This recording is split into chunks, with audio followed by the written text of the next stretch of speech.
आज की इस बज़म का आगाज किताब ला रैब की आयात बय्यिनात से हुआ चाहता है। आप हज़रात के सामने अल्लाह के पाक और मुक़द्दस किताब की तिलावत के लिए मैं ऐसे कारी कुरान को दावत कलाम देने जा रहा हूं जो अपने नाम की तरह है।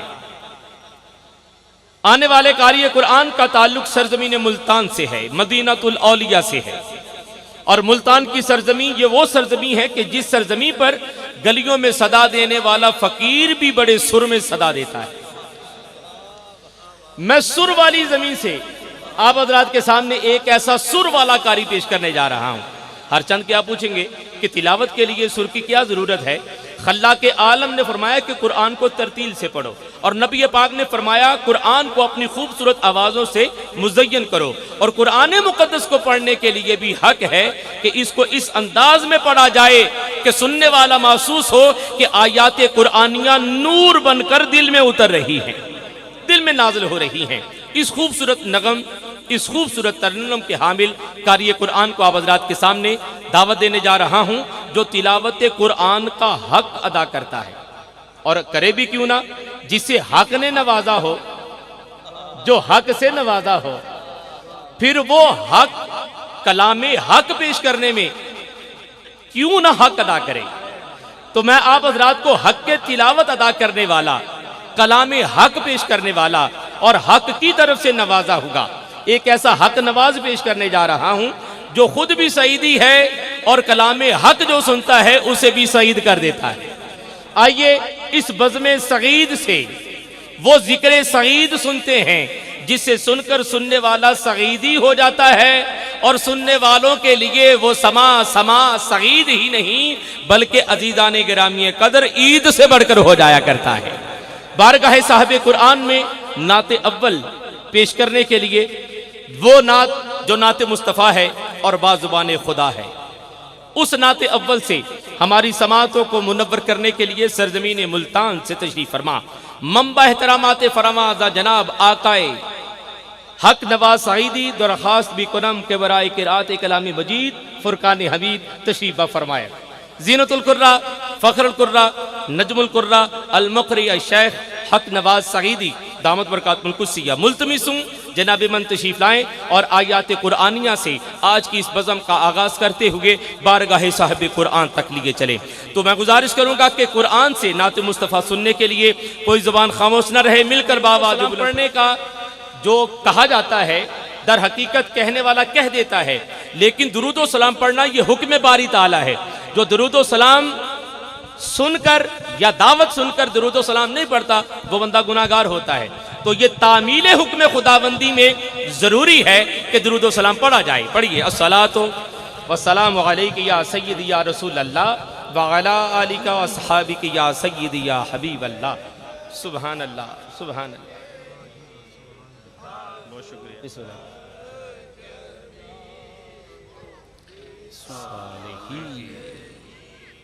सल्लू अलैहि व आलिहि व सहबिही अजमईन।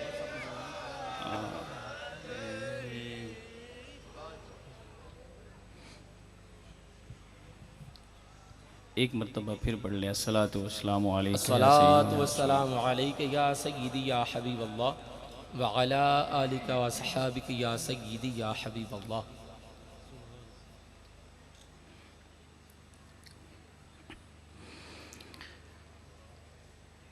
अऊज़ु बिल्लाहि मिनश शैतानिर रजीम।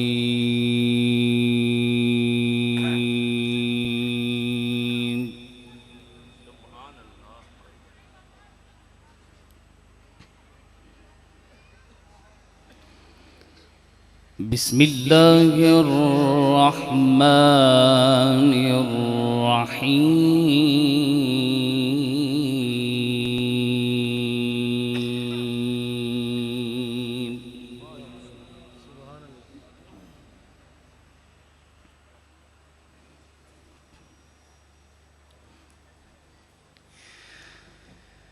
वमन युतिइल्लाह वर्रसूल फउलाइका मअल्लज़ीना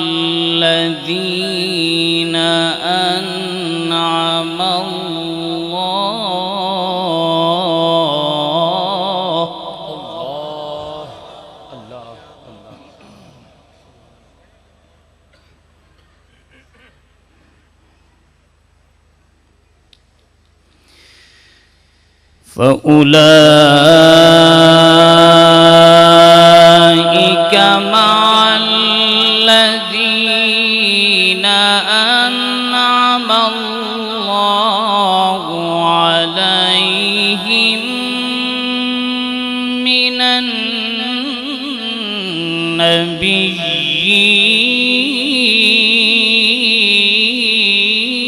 النبيين. الله أكبر الله أكبر.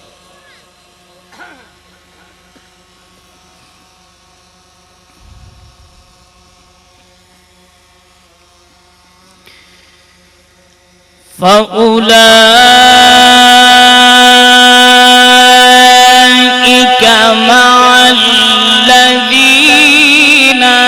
أنعم الله عليهم من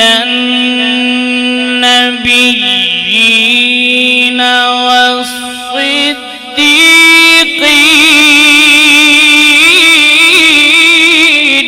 الله أكبر الله أكبر الله أكبر.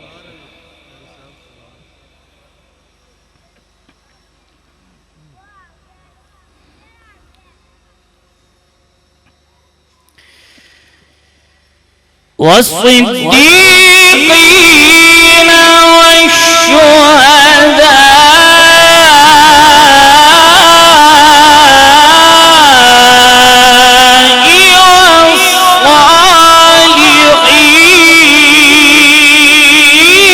والصالحين. الله أكبر الله أكبر.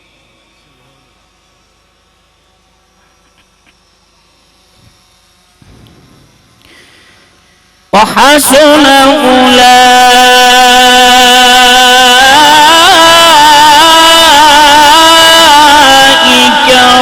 رفيقا.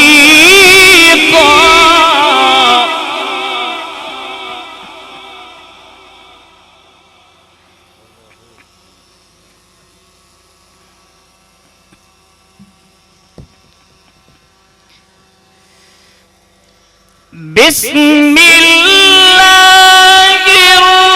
الرحمن الرحيم. ومن يطع الله والرسول فأولئك مع الذين أنعم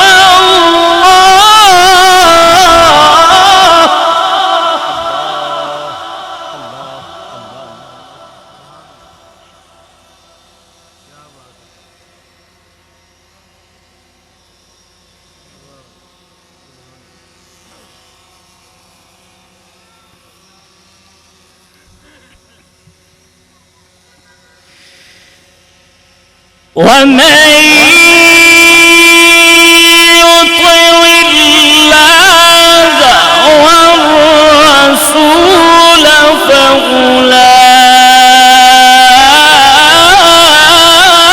فأولئك مع الذين أنعم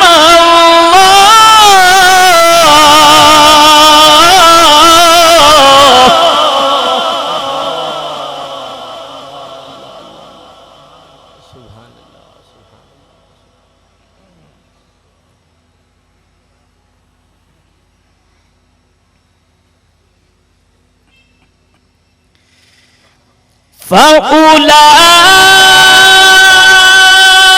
فأولئك مع الذين أنعم الله عليهم من النبيين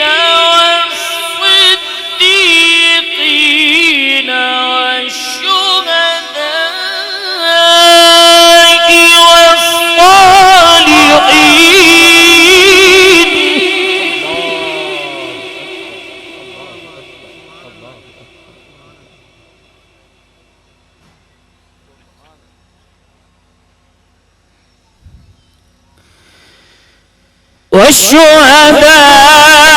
والشهداء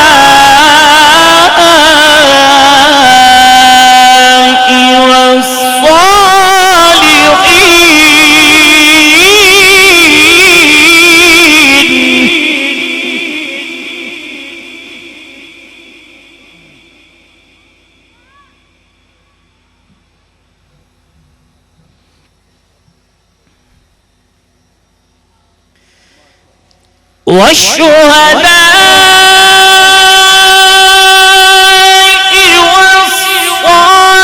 والصالحين وحسن أولئك رفيقا ذلك الفضل من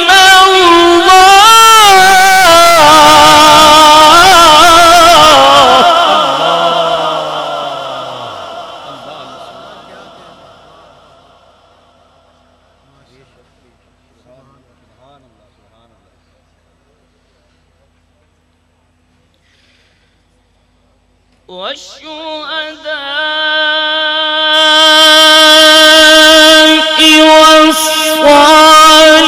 والصالحين وحسن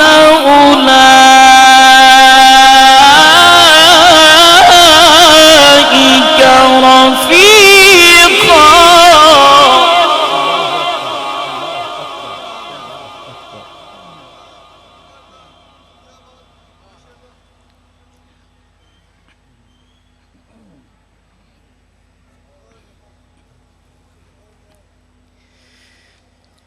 والشهداء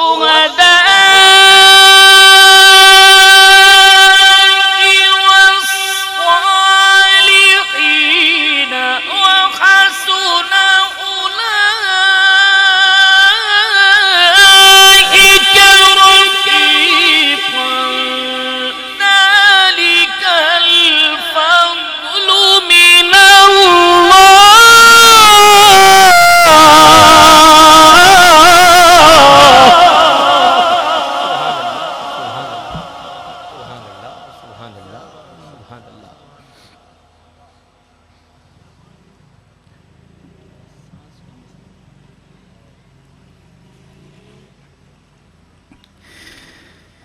ذلك الفضل من الله وكفى بالله عليما.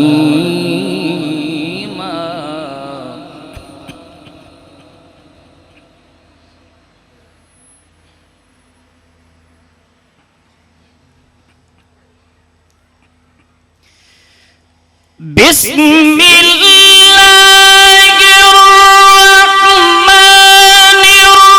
الرحيم. ألا إن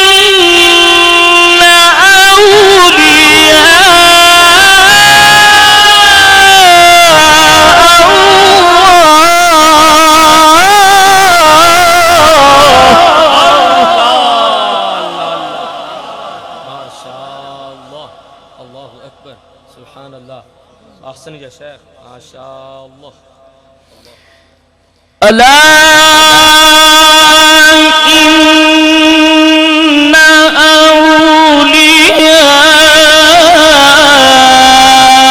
अल्लाहि ला खौफुन अलैहिम वला हुम यहज़नून।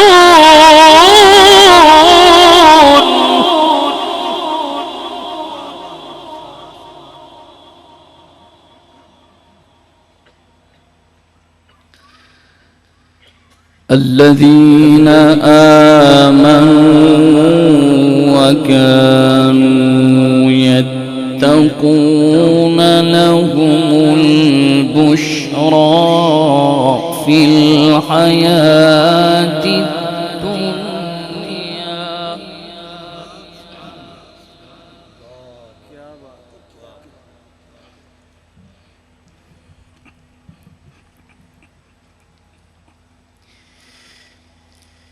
الذين آمنوا وكانوا يتقون لهم البشرى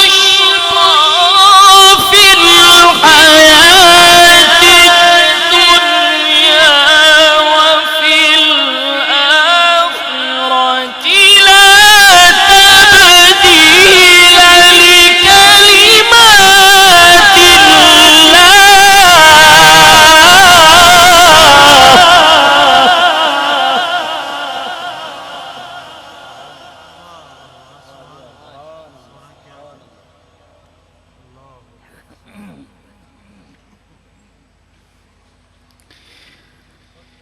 لا تبديل لكلمات الله ذلك هو الفوز العظيم.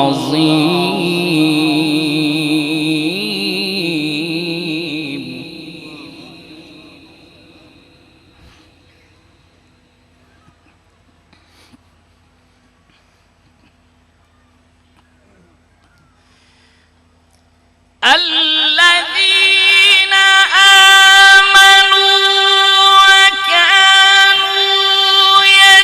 يتقون لهم البشرى في الحياة الدنيا وفي الآخرة لا تبديل لكلمات الله ذلك هو الفوز العظيم.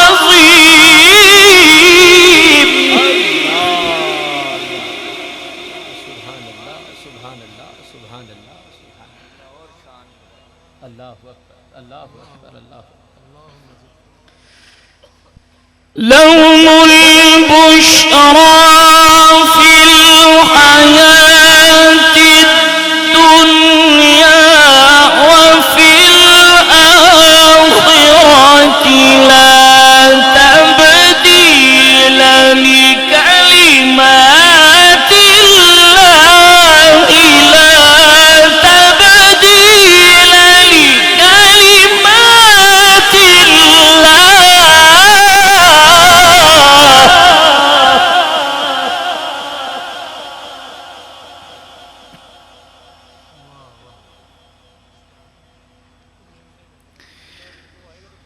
لا تبديل لكلمات الله ذلك هو الفوز العظيم.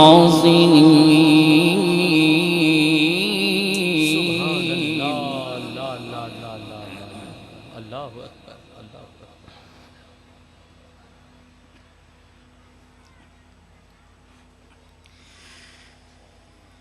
لهم البشرى في الحياة الدنيا وفي الآخرة لا تبديل لكلمات الله لا تبديل لكلمات الله ذلك هو الفوز العظيم.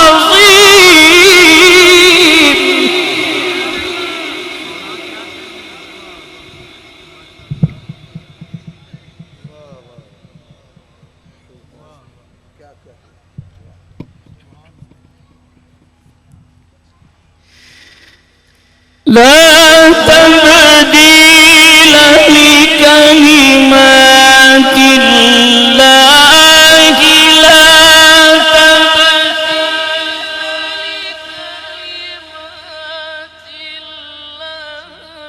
لا تبديل لكلمات الله ذلك هو الفوز العظيم.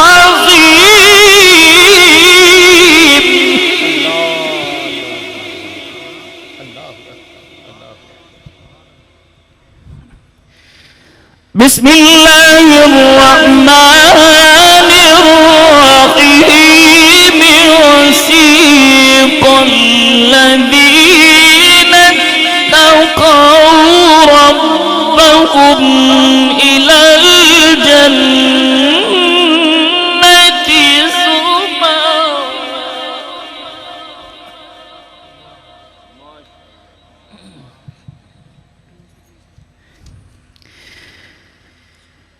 حتى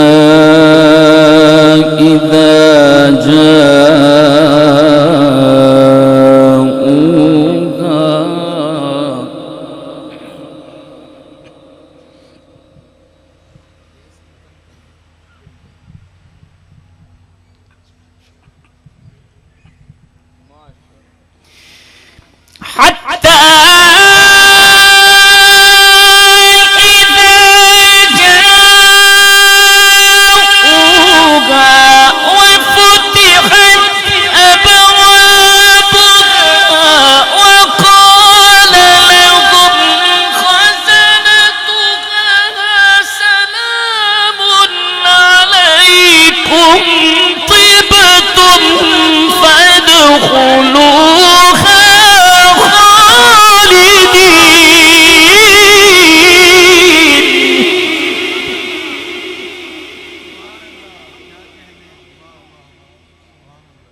وقال لهم خزنتها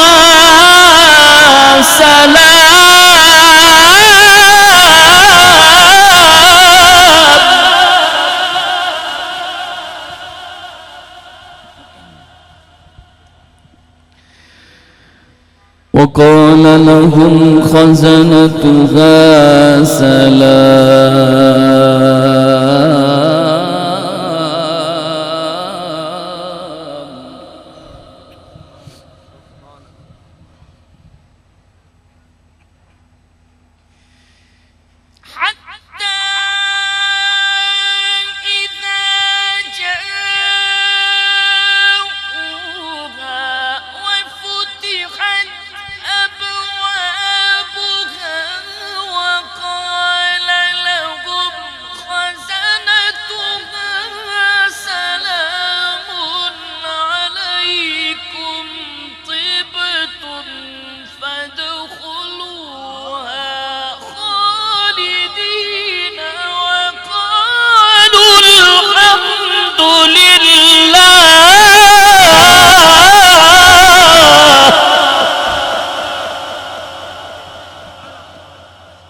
وقالوا الحمد لله الذي صدقنا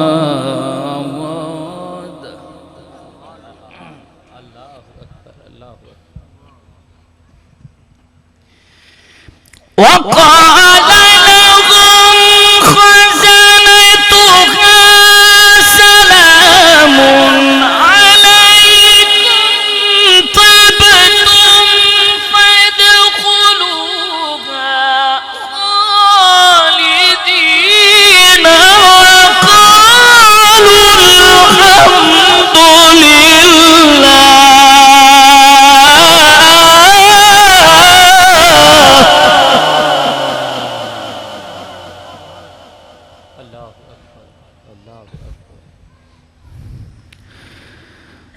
وقالوا الحمد لله الذي صدقنا وعده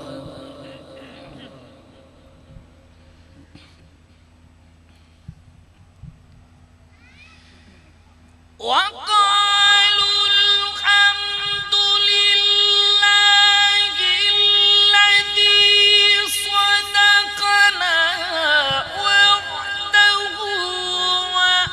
وأورثنا الأرض نتبوأ من الجنة حيث نشاء فنعم أجر العاملين.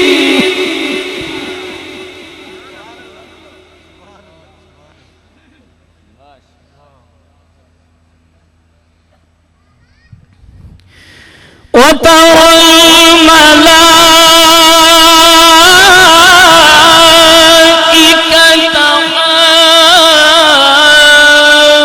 حافين من حول العرش يسبحون.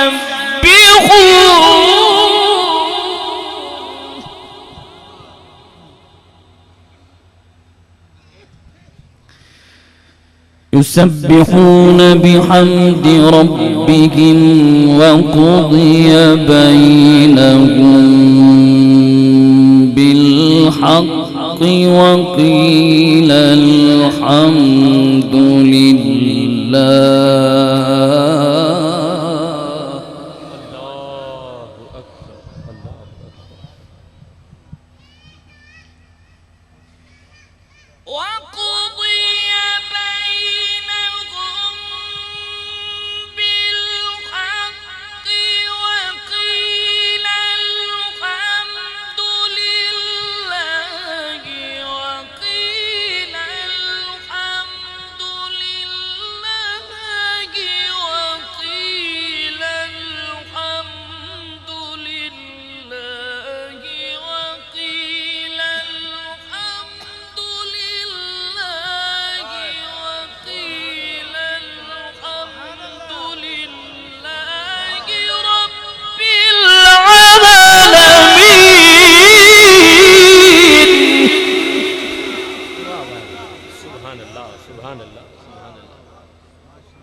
وقضي بينهم بالحق وقيل الحمد لله رب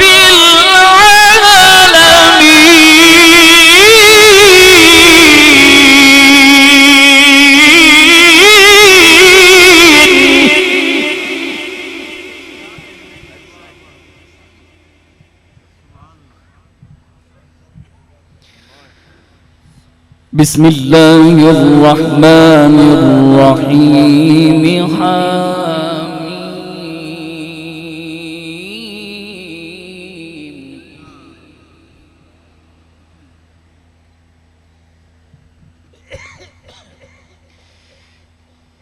الله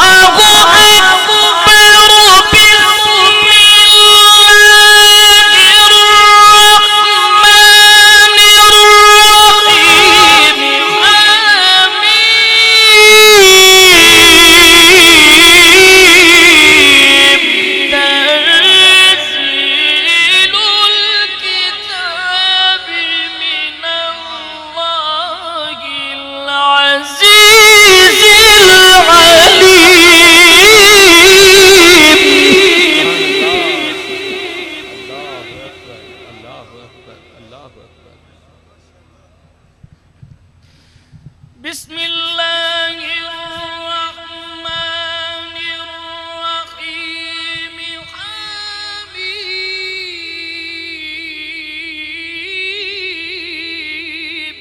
تنزيل الكتاب من الله العزيز العليم.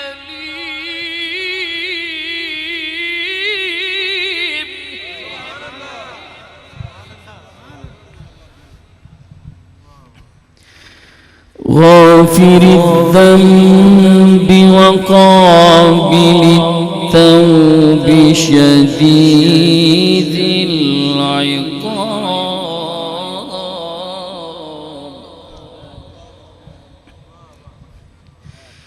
غافر الذنب وقابل التوب شديد العقاب ذي الطول لا إله إلا هو. الله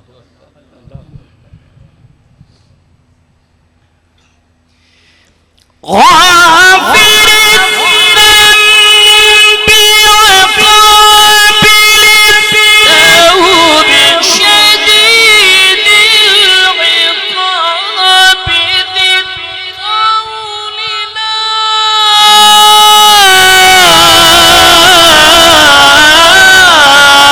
إله إلا هو إليه المصير.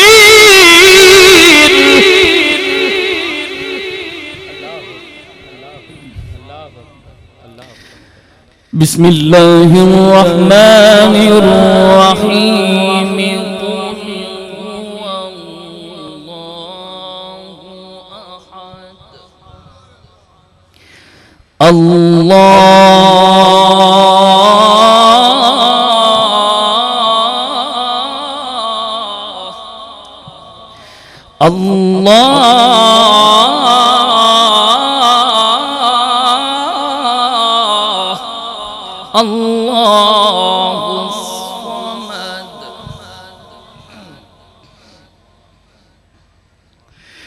अल्लाहुस समद लम यलिद वलम यूलद।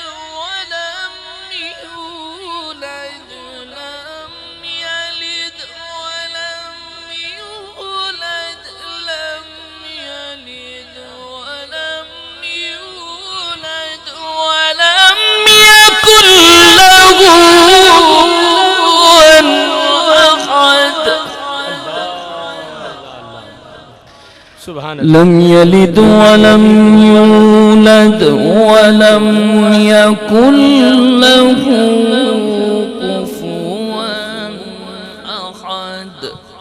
आमनतु बिल्लाहि सदक़ल्लाहुल अज़ीम व सदक़ रसूलुहुन नबियुल करीमुल अमीन।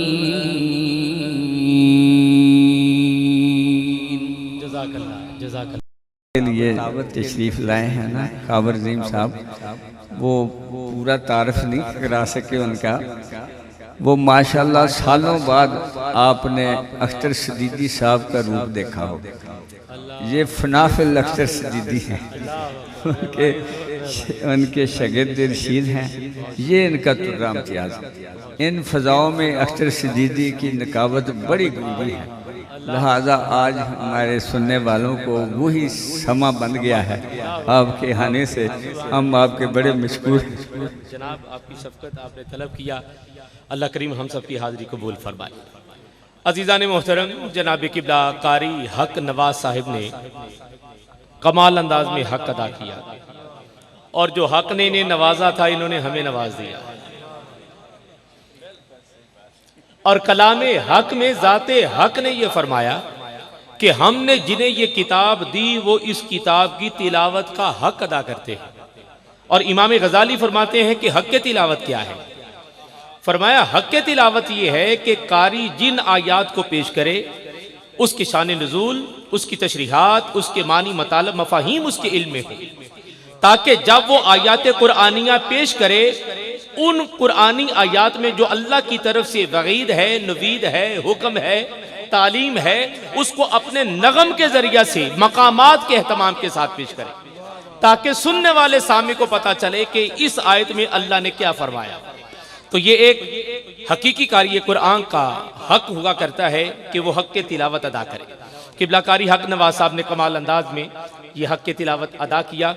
अल्लाह करीम इनके आवाज़ व अंदाज में मजीद बरकत अता फरमाए, मजीद हलावत अता फरमाए।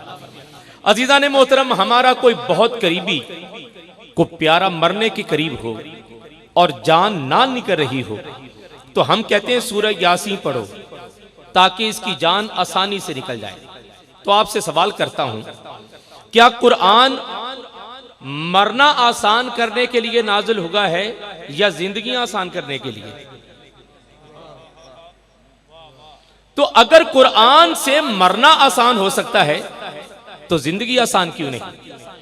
तो ये कुरान मरने को आसान करने नहीं बल्कि जिंदगियों को आसान करने के लिए नाजिल किया गया है। अगर हम तदब्बुर नहीं करेंगे, फिक्र नहीं करेंगे, कुरान में रुजू करते हुए अपने रब के अहकाम को अपनी जिंदगियों पर नाफिज नहीं करेंगे तो फिर सच्ची सी बात है कि परेशानी हमारा मुकद्दर ही है। एक सूफी से मुरीद ने पूछा कि हजरत मैं परेशान हूं। आपने फरमाया तेरा परेशान होना बनता है। कहा हुजूर वो कैसे? फरमाया जो अपनी शान से परे हो वो परेशान ही तो होता है।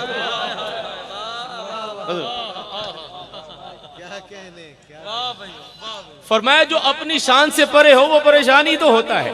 कहा हुजूर शान क्या है? फरमाया मुसलमान की शान ये है कि उसकी जिंदगी तालीमाते हामिले कुरान हो। तो ये एक मुसलमान की शान है। तो कुरान, इसकी 7 मंजिलें, कुरान करीम के 30 पारे, कुरान पाक की 6666 आयात, कुरान करीम के 3,22,670 हरूफ और कुरान की 114 सूरतें एक ही सूरत के तारुफ में नाजिल हुई। 114 सूरतें एक ही सूरत के तारुफ में नाजिल हुई और एक ही सूरत का 114 सूरतों में जिक्र है और 114 सूरतों में उस बेसूरत ने उस एक का सूरत रख कर हर सूरत को बता दिया कि तुम्हारी बख्शिश की सूरत इसी सूरत में है कि तुम इस सूरत से मोहब्बत करो। अल्लाह अकबर, सुभान अल्लाह, या रसूल अल्लाह। हक साहब या कि तुम्हारी हर सूरत को बता दिया कि तुम्हारी बख्शिश की सूरत इसी सूरत में है कि तुम इस सूरत से मोहब्बत करो। और यह सूरत वो सूरत है कि जिस सूरत के बारे में हजरत अब्दुल्ला बिन रवाहा ने कहा, हुज़ूर सल्लल्लाहु अलैहि वसल्लम ने कभी शेर मुकम्मल नहीं कहा, मिसरा ऊला कहा या सानी कहा, कभी मुकम्मल शेर नहीं कहा, इसलिए कि कुरान में शायर की मजम्मत है। सरकार ने मुकम्मल शेर कभी नहीं कहा। हजरत अब्दुल्ला बिन रवाहा के मुकद्दर पर रश्क होता है कि आपके दोनों मिसरों को, शेर के दोनों मिसरों को नबी अलैहिस्सलातु वस्सलाम ने अपने लबों की जीनत से सरफराज किया। दोनों मिसरे कहे, सरकार ने मुकम्मल शेर कहा। और हजरत अब्दुल्ला बिन रवाहा ने पता क्या कहा था शेर में? मैं मफहूम अर्ज कर देता हूं। कहते हैं कि हुजूर अगर अल्लाह इंसानियत की हिदायत के लिए कुरान नाज़िल ना भी करता तो आपका चेहरा हिदायत के लिए काफी था। अगर अल्लाह कुरान की सूरतें नाज़िल ना भी करता तो आपकी सूरत हिदायत के लिए काफी थी। तो यही तो हमें हजरत सैयदना सिद्दीक़ अकबर ने तालीम दी है कि हुजूर आपकी ख्वाहिश क्या? कहा सिद्दीक़ की एक ही ख्वाहिश है कि सिद्दीक़ की नजरें हों और मुस्तफा की सूरत हो। और आज भी नक्शबंदी मशरब से जो अहबाब ताल्लुक रखते हैं वो मन की दुनिया में यही कहते हुए दिखाई देते हैं कि रुख से नकाब उठाओ कि बड़ी देर हो गई, रुख से नकाब उठाओ कि बड़ी देर हो गई, माहौल को तिलावते कुरान किए हुए। तो अजीज़ान गिरामी कर ये कुरान मुक़द्दस की आयत आप हजरात ने सुनी। मैं दुआ करता हूँ कि अल्लाह करीम हमें कुरान के मारिफ भी हासिल करने की तौफीक अता फरमाए। और इस अंदाज में और बड़ी मोहब्बत से गुजारिश करूंगा तमामी हजरात खड़े होकर इस्तकबाल कीजिएगा। इंतहाई तकरीम के हामिल वाजिबुल कद्र मखदूम मिल्लत हुस्ने खानवादाए नक्शबंदियत हजरत वाला शान पीर तरीक़त व शरीयत सैयदी व सनदी मुर्शिदी व मुरब्बी हजूर किबला पीर साईं सूफी मोहम्मद आरिफ साहब खुली की दामत बरकात मुल्कुसिया तशरीफ ला रहे हैं। इस्तकबाल कीजिएगा। नारा तकबीर, नारा रिसालत, सैयदी मुर्शिदी, अल्लाहू अल्लाहू अल्लाहू अल्लाहू अल्लाहू अल्लाहू अल्लाहू अल्लाहू अल्लाहू अल्लाहू अल्लाहू अल्लाहू। तमाम हज़रात तशरीफ़ रखें। आज की इस नूरानी मुतबर्रक बज़्म में हमारे दरमियान मसनद ख़ास पर वाजिबुल कद्र इज़्ज़त माब जनाब मखदूम मिल्लत फ़ख्रुल मशाइख़ वारिसो कासिम तालीमात शाह नक्शबंद जनाब मखदूमी मोहतरमी जनाब किबला पीरजादा साहिबजादा परवुरदाए आगोश विलायत मखदूम ये मोहतरमी साईं मोहम्मद आरिफ साहब खुली की दामत बरकात मुल्कुसिया जलवा फरमा हुए जनाब बन की तशरीफ आवरी पर जुमला हाजरीन और हजरत खुलफा इकराम की तरफ से आपकी तशरीफ आवरी पर आपका शुक्रिया अदा करते हुए दुआ करते हैं कि अल्लाह करीम आपका साया मारिफत ता क़याम क़यामत तक हम सब के सरों पर कायम दायम रखे।